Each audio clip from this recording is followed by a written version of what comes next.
Brad, season highs in points and field goal percentage. Why were you so effective on offense? Just to be honest, I thought we played with force. I thought we executed well, but that was just one of those nights where you had great shot making. You know, sometimes it is as much as if the ball's going in the basket or not. And you know, we hit a number of shots that we want to get, and we hit a number of shots that we executed very well. We also hit a number of them that, you know, were end of clock or were a little bit tougher. So, you know, as I just said in the interview with Abby, you better win when you shoot it like that, because you don't have nights like that all the time.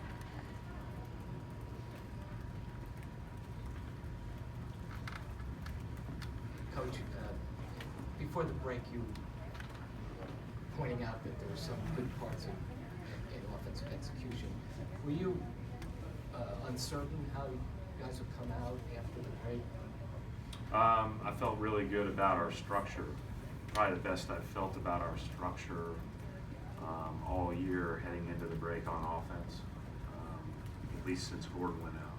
And we did not shoot it great at times against Cleveland, but I felt like in that, you know, last week or so, we had some things that were going our way, even though the numbers weren't showing. So I felt good about that. I didn't think we needed to do a whole lot other than make sure we executed at a high level. Our first practice out of break was hard, long, and real, and you could kind of tell that our guys had a good focus about it. We would be able to pick up offensively at least as well as we could, and then you know, defensively we still have to do a better job. I thought tonight in the first half we weren't very good.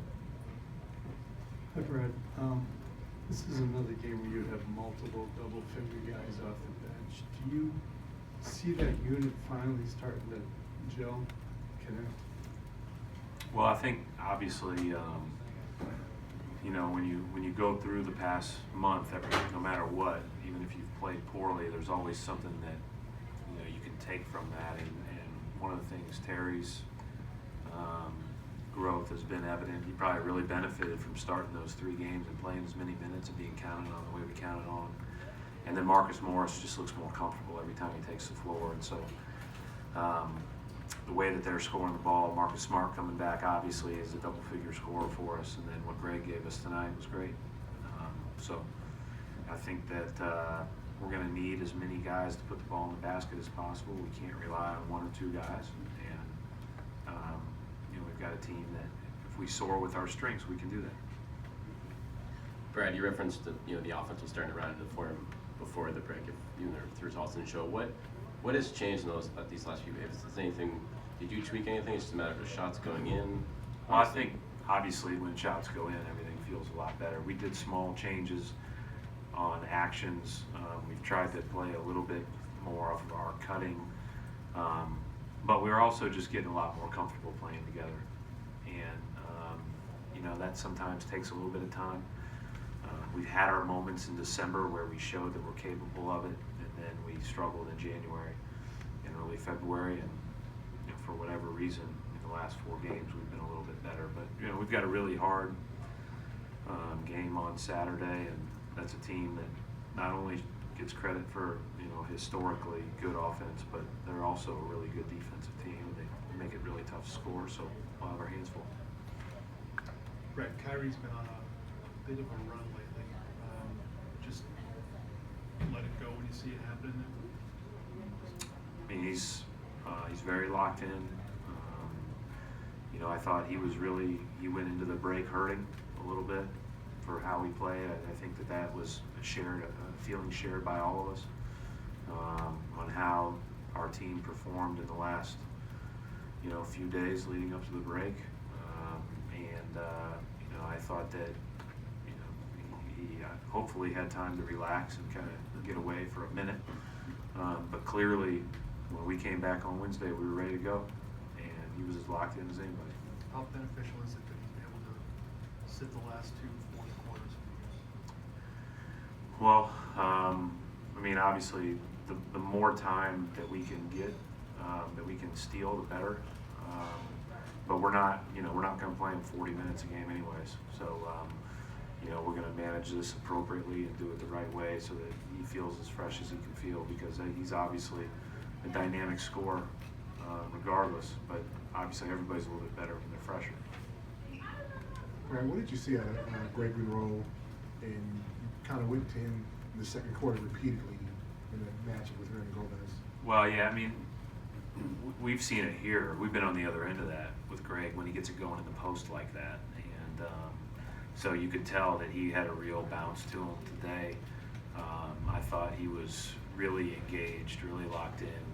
He had a great individual workout yesterday. He came in and worked really hard, you know, with a couple of our young guards. And I thought that was really good. And you could kind of see that he was going to have a good impact when he got in tonight. I thought he did a good job too when they went with the shooting lineup in that second half, as they were trying to come back and had Kaminsky at the 5, and he had to navigate that and manage that. And the more that we can, you know, get out of everybody 1 through 15, the better. But he's, as I said earlier, he does things that other guys aren't as good at.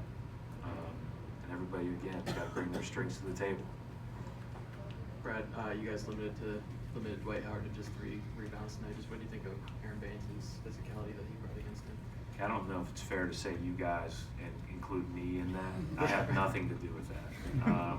And for every time that those guys block him out, I'm sure that they deserve all the credit for that. It's very hard.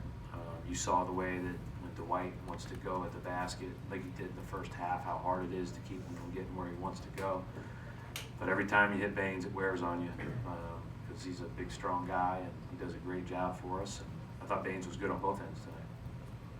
Brad, going back to what you were saying about Greg, when you have one part specific of your game plan that's really working, do you see that really catalyzing everybody else and what they're doing? Because you ended up with the highest offensive rating that you guys have ever had under you. I think that can be the case. I think sometimes when you you throw it in the post over and over and over and over and over, I think that also can have the opposite effect. So I think you got to balance it a little bit, because I think that you can become stagnant and watch, because that's an isolation play, right? And you know, hey, we've got to be able to manage that appropriately. But when he has a matchup, we have to all find it, and that's, again, it's going to take some time to get used to that. We don't have a ton of post actions in prior to him arriving. We'll post some, but now, you know, obviously in the second unit, if he's being guarded by a backup center, we'll look to do that more.